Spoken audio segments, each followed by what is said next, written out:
En Russie, il n'y a pas eu ce qu'on appelle une évolution dogmatique. Vous voyez l'expression de Vladimir Solovyov.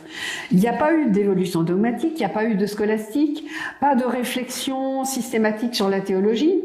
On s'en tenait au texte des 7 premiers conciles et c'est tout. Donc, quand on pense qu'en Russie, le premier catéchisme a été écrit au milieu du 19e siècle par un laïc, c'est Khomyakov. Donc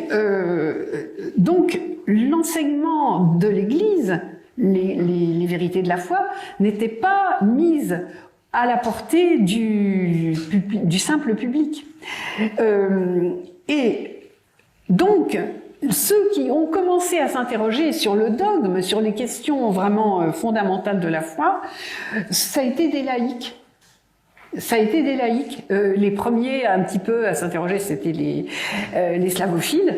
Et puis les théologiens, laïcs de la fin du 19e siècle et du début du 20e siècle.